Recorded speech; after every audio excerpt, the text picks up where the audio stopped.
Everyone talks about studying smarter, not harder, and every single time we see that, they always say the same things. Pomodoro timers, Feynman technique, blurting methods. It's always the same advice that they give. And don't get me wrong, these are all very sound advice and they do actually work. They are popular for a reason. But the truth is, when I kept using them over and over and over again, I eventually get bored of it. So I went down an internet rabbit hole and found a TikTok video that completely changed the outlook of all of this. It introduced me to this term lazy genius. And I swear that is the perfect description of how I want to study. These methods I'm about to share you are not your typical tips. They're a little bit weird, but they actually do work. After testing them, I realized that they're the actual thing that I need in order to make my studying stick. They force you to become smarter without even knowing it. If you've seen my sticky studying video, then you would know that I'm obsessed with making studying more memorable for myself. Today's hack takes that idea into a whole new level. Stick around for the last one, by the way, because that one actually switched the entire script of how I'm able to study for each subject. Let's start off with a quick shout out to the TikTok video that inspired this whole thing. It's by GC Lof, I hope I'm saying that right,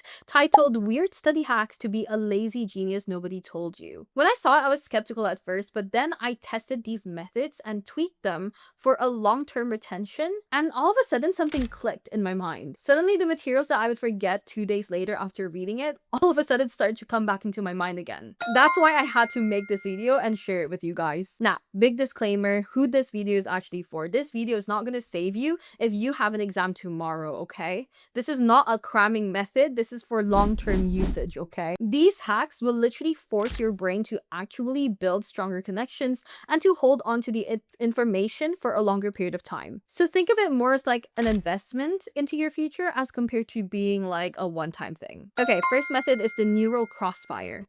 So this one's a bit strange, but it's powerful. You study two completely unrelated topics back to back with 0 breaks in between them. So instead of studying 2 hours straight of biology, you do 1 hour of biology and then 1 hour of chemistry. I know that sounds a bit chaotic, and I know that a lot of you guys will say that your brain takes a while to get you to focus. That's completely fine. What you don't want to do is to kind of just like stick to one and wait for the focus to happen. You want to train yourself into getting into the groove of studying, if that makes sense. The science behind this as well is that as you are switching between the topics, your brain starts to anchor the memories more strongly as well. It also actually kind of helps with you being able to link some of the subjects together. For example, chemistry and biology, there's a lot of linking topics between that. You learn about biochemistry and biology, and you obviously learn about biochemistry and also chemistry. And that works with anything else as well. Like, for example, because you are switching between the subjects, between biology and art, for example, as you are recalling the information of biology, you will also automatically recall the information of art that you were studying before.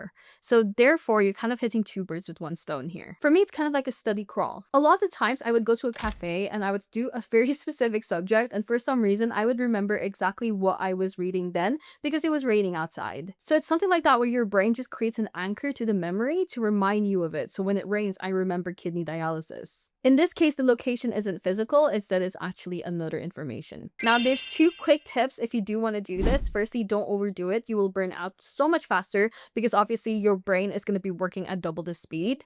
And so you want to give yourself some longer breaks as well in between your study sessions. Keep your notes visually distinct as well. You don't want to be mixing up your biology notes with your art notes, obviously. What I used to do is basically have the front part of the notebook as being biology, the back part of the notebook for chemistry. So it kind of like separates the 2 in my mind. And trust me, the first time you do this, it's going to feel like it's not working at all, but just keep at it. Eventually, it's going to click for you. Method number 2, ink sabotage. This one might sound a bit ridiculous. It's writing your notes using slightly hard to read colors like faint gray, muted yellow, or pale blue. There's literally a TikTok account that writes everything down in black paper with black ink. I have no idea how they're able to read anything, but I suppose it works for them. And why does this work? Because your brain hates friction. It wants the easy way to do everything, so we're going to use that to our advantage. Because it's so hard for us to read these notes, it's going to stick to our brain so much longer as well. Now, here's my twist. I don't use this for first-time learning. I only use this for the recall part. I use it for my final review stage when I'm testing my memory. I'll rewrite my summaries, my key formulas in a different color, which also helps me to kind of spot it immediately when I'm going back into my notes as well. Method number 3, error planting, but smarter. This one's a bit controversial. I saw a lot of comments about it in that video. The idea is to basically intentionally add small mistakes into your notes itself.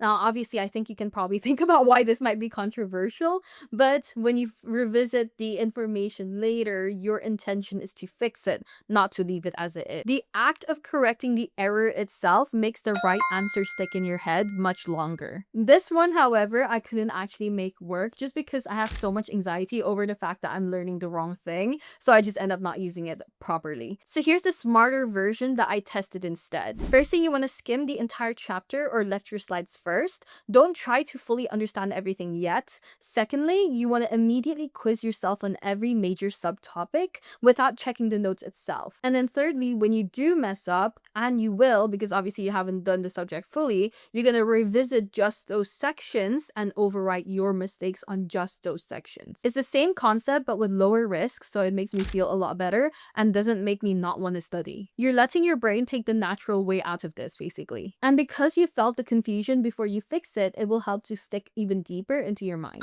Method number 4 is the reverse teaching. Okay, this one is the one that actually blew my mind. I've been doing this a lot and I didn't really realize that it's like an actual name for it. It's like active recall, but it's flipped. You pretend to explain the wrong answers. Basically, what you're going to do here is you're going to pretend to explain why the wrong answer is correct. So you're basically going reverse to what you know. It's not the same as what we were saying before, because when before we're intentionally making it wrong. Here, we are correcting what's wrong with an explanation. And a lot of the times when you are doing that in real life, like for example, if you're telling your friend a story and the story as you know it is a lie, then you're automatically going to feel like, that doesn't seem right. And that's the exact same feeling that you're going to feel over here. It's so hard to explain, but I hope you know what I'm talking about. You're basically debating your alter ego here. One version of you confidently defends what's wrong, and the other person is also defending what's correct. So why does this work? Because you're forcing your brain to articulate complex ideas in your own words, it helps to make it stick for so much longer as well. And obviously, because you were doing this, it helps you to actually get a very deep understanding of the information itself. In my previous 5 years as a tutor, I've been doing this method a lot without realizing, because a lot of the times my students come to me